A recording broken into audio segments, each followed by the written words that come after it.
आकाशवाणी भोपाल से प्रस्तुत हैं प्रादेशिक समाचार।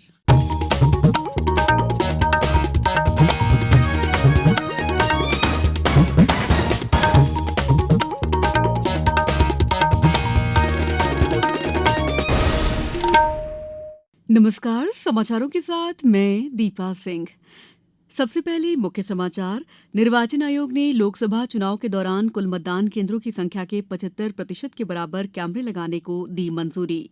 बहुजन समाज पार्टी के उम्मीदवार के निधन के कारण बैतूल लोकसभा सीट पर चुनाव स्थगित। उज्जैन में शिव ज्योति अर्पणम कार्यक्रम में 5,51,000 दीपों से जगमगा उठा शिप्रा नदी का तट। और राजधानी भोपाल समेत कई जिलों में हुई बारिश, ओले भी गिरे। आज भी ऐसा ही मौसम बना रहेगा। अब समाचार विस्तार से। निर्वाचन आयोग ने लोकसभा चुनाव के दौरान कुल मतदान केंद्रों की संख्या के 75% के बराबर कैमरे लगाने की अनुमति प्रदान की है। वेबकास्टिंग के लिए कैमरे मतदान केंद्र के भीतर और बाहर भी लगाए जा सकेंगे। ये जानकारी मुख्य निर्वाचन पदाधिकारी अनुपम राजन ने कल जबलपुर संभाग के जिलों में चल रही लोकसभा चुनाव की तैयारियों की समीक्षा बैठक में दी। बैठक में चुनाव अधिकारी, संभाग के सभी जिलों के कलेक्टर और पुलिस अधीक्षक मौजूद थे। श्री राजन ने जबलपुर संभाग के बाद रीवा और शहडोल संभाग के जिलों में भी तैयारियों की समीक्षा की। श्री राजन ने बैठक में आदर्श आचरण संहिता सहित निर्वाचन नियमों के उल्लंघन के मामले में सख्त कार्रवाई करने के निर्देश दिए। मुख्य निर्वाचन पदाधिकारी ने बैठक में मतदान का प्रतिशत बढ़ाने जिलों में चलाई जा रही स्वीप गतिविधियों का ब्यौरा लिया। प्रदेश में आज बहुजन समाज पार्टी के उम्मीदवार अशोक भालावी के हार्ट अटैक से निधन के बाद बैतूल लोकसभा निर्वाचन क्षेत्र में चुनाव प्रक्रिया रद्द कर दी गई है, जिससे निर्वाचन क्षेत्र में 26 अप्रैल को होने वाला मतदान स्थगित कर दिया गया है। चुनाव आयोग द्वारा उचित समय पर नए मतदान कार्यक्रम की घोषणा की जाएगी। प्रदेश में मतदान के लिए आम लोगों को जागरूक करने के लिए ग्राम स्तर पर विभिन्न गतिविधियों का आयोजन किया जा रहा है। झाबुआ में ग्राम पंचायत वागला वार्ड के भूरिया फलिया के मतदान बढ़ाने के उद्देश्य से चुनावी चौपाल का आयोजन किया गया। वहीं कल 18 लाख से अधिक की अवैध शराब भी पकड़ी गई। आगर मालवा में सुसनेर नगर परिषद के अधिकारियों और कर्मचारियों ने कल कार्यालय परिसर में नैतिक मतदान की शपथ ली। धार में भारतीय खेल प्राधिकरण जैतपुरा द्वारा लोकसभा चुनाव में बिना लोभ लालच के मतदान करने के लिए छात्र छात्राओं को शपथ दिलाई गई। इंदौर जिले में मीडिया मॉनिटरिंग प्रकोष्ठ की स्थापना की गई है। इस प्रकोष्ठ के माध्यम से निर्वाचन के दौरान इलेक्ट्रॉनिक, प्रिंट, सोशल मीडिया पर प्रसारित होने वाले विज्ञापनों, समाचारों और पेड न्यूज पर सतत निगरानी रखी जाएगी। निवाड़ी में सामान्य प्रेक्षक डॉक्टर यदुला विजय की अध्यक्षता में सुचारू निर्वाचन कराने के लिए नोडल अधिकारियों की समीक्षा बैठक आयोजित की गई। पन्ना में ईवीएम का द्वितीय रेंडमाइजेशन 12 अप्रैल को दोपहर 12 बजे कलेक्टर कार्यालय में प्रेक्षक की उपस्थिति में होगा। रायसेन जिले के सांचे विकासखंड के ग्राम सस्ती में शासकीय विद्यालय के शिक्षकों और छात्र छात्राओं द्वारा ग्राम में जागरूकता रैली निकालकर मतदाताओं को मतदान करने के लिए प्रेरित किया गया। प्रादेशिक समाचार एकांश आकाशवाणी मध्य प्रदेश द्वारा लोकसभा चुनाव में 100% मतदान सुनिश्चित करने के लिए जनता की आवाज आकाशवाणी के साथ नामक एक खास कार्यक्रम शुरू किया गया है। इसमें हम आम लोगों द्वारा मतदान के लिए की जा रही अपील को शामिल कर रहे हैं, जिससे अन्य श्रोता भी मतदान के लिए प्रेरित हो। आप भी अपनी आवाज में मतदान के महत्व पर केंद्रित अधिकतम 40 सेकंड का एक बढ़िया सा वीडियो संदेश रिकॉर्ड करिए और हमारे व्हाट्सएप नंबर 9406523035 पर अपने नाम और निवास स्थान के नाम के साथ भेज दीजिए। हम आपके संदेशों को प्रतिदिन समाचारों के साथ प्रसारित करेंगे। और हाँ, आप भी मतदान अवश्य करिए। आइए अब सुनते हैं नीमच जिले के मनासा से सलीम पठान रंगकर्मी का संदेश। चुनाव पर्व देश का गर्व से दिव्यांग दृष्टिबाधित मतदाता चुनाव आयोग की इतनी फैसिलिटी के बावजूद भी अपना मत देने हेतु अपने पोलिंग बूथ पर जाऊंगा।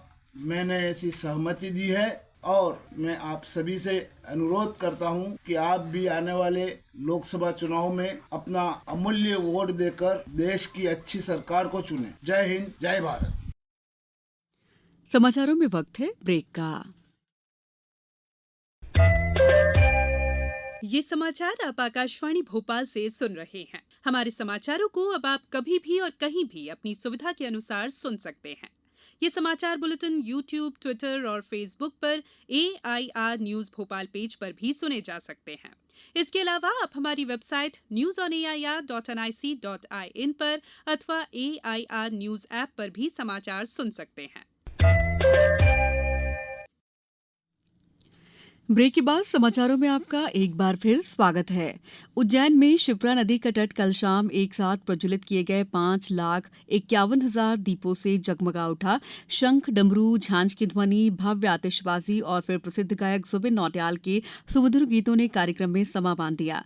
नगर गौरव दिवस के अवसर पर नगर निगम द्वारा शिव ज्योति अर्पणम कार्यक्रम आयोजित किया गया था। नगर निगम आयुक्त आशीष पाठक ने बताया कि विभिन्न संगठनों और संस्था के 8,000 से अधिक वॉलंटियर्स और 1,500 से अधिक अधिकारी कर्मचारियों द्वारा दीप प्रज्वलित किए गए। पूरा कार्यक्रम नगर निगम की ओर से जीरो वेस्ट इवेंट के रूप में हुआ। इस कार्यक्रम में उपयोग में लाई गई हर सामग्री को पुनः उपयोग में लेने को तत्काल एकत्रित किया गया। राष्ट्रीय परीक्षा एजेंसी एनटीए ने स्पष्ट किया है कि जो छात्र आम चुनाव में वोट डालते हैं और अपनी उंगलियों पर स्याही लगवाते हैं उन्हें परीक्षा कक्ष में प्रवेश करने से नहीं रोका जाएगा। एजेंसी द्वारा कहा गया कि सोशल मीडिया प्लेटफॉर्म पर इस संबंध में चल रहे संदेश पूरी तरह से निराधार हैं। राष्ट्रीय परीक्षा एजेंसी ने कहा है कि उनसे ऐसा कोई दिशा निर्देश जारी नहीं किया गया है। एजेंसी ने छात्रों से कहा है कि वे ऐसी अफवाहों पर ध्यान न दें और अपने मताधिकार का उपयोग अवश्य करें। प्रदेश में बीते 3 दिनों से मौसम का मिजाज बिगड़ा हुआ है। अनेक जिलों में तेज हवाओं के साथ रुक रुक कर बारिश और ओलावृष्टि हो रही है। कल भी राजधानी भोपाल समेत कई जिलों में बारिश हुई और कई जगह ओले भी गिरे। विभाग ने आगामी 15 अप्रैल तक ऐसा ही मौसम बने रहने की संभावना जताई है। बेमौसम बारिश होने से तपिश से तो राहत मिल गई है, लेकिन इससे खेतों में कटकर रखी फसल के बर्बाद होने की आशंका बढ़ गई है। बैतूल जिले के भीमपुर विकासखंड के अंतर्गत आने वाला कुंडी ग्राम शिमला बन गया। यहां पर हुई भारी ओलावृष्टि से जहां बर्फ की चादर बिछ गई तो वहीं रंभा मेले में आए ग्रामीण जान बचाने के लिए इधर उधर भागते हुए नजर आए। रायसेन जिले में बारिश के कारण कृषि उपज मंडी, खेत खलिहान और वेयरहाउस के बाहर रखा गेहूं भीग गया। मौसम विभाग के मुताबिक आज भी भोपाल, जबलपुर, नर्मदापुरम, शहडोल संभाग के कई जिलों में कई स्थानों और इंदौर, उज्जैन, ग्वालियर संभाग के कुछ जिलों में वर्षा होने की संभावना है। भोपाल, नर्मदापुरम, शहडोल, जबलपुर संभाग के जिलों में भी ओले गिरने के आसार हैं। आईपीएल क्रिकेट में कल चंडीगढ़ के Maharaja Yadavindra Singh international cricket stadium में सनराइजर्स हैदराबाद ने एक रोमांचक मुकाबले में पंजाब किंग्स को 2 रन से हरा दिया। 183 रन के लक्ष्य का पीछा करते हुए पंजाब किंग्स 20 ओवर में 6 विकेट पर 180 रन ही बना सकी। पंजाब की ओर से शशांक सिंह ने 25 गेंदों में 40 रन बनाए। पहली बल्लेबाजी करने उतरी सनराइजर्स हैदराबाद ने निर्धारित 20 ओवर में 9 विकेट के नुकसान पर 182 रन बनाए थे। कल जयपुर के सवाई मानसिंह स्टेडियम में राजस्थान रॉयल्स का मुकाबला गुजरात टाइटंस से होगा। मैच भारतीय समय के अनुसार शाम 7:30 बजे से शुरू होगा। अब कुछ समाचार संक्षेप में। भारत की जगजीत पवड़िया को 2025-2030 की अवधि के लिए अंतर्राष्ट्रीय नारकोटिक्स कंट्रोल बोर्ड के लिए फिर से चुना गया है। सुश्री पवाडिया 2015 से अंतर्राष्ट्रीय नारकोटिक्स कंट्रोल बोर्ड की सदस्य हैं। विक्रम विश्वविद्यालय का 28वां दीक्षांत समारोह राज्यपाल मंगूभाई पटेल की अध्यक्षता में कल संपन्न हुआ। दीक्षांत समारोह में राज्यपाल द्वारा उपाधि और गोल्ड मेडल प्रदान किए गए। भाजपा ने निर्वाचन आयोग से कांग्रेस नेता दिग्विजय सिंह द्वारा आयोजित वादा निभाओ यात्रा में अश्लीलता परोसने को लेकर शिकायत की है। भाजपा प्रतिनिधिमंडल ने बताया कि यात्रा के दौरान मतदाताओं को प्रभावित करने के लिए अश्लील नृत्य का आयोजन किया जा रहा है।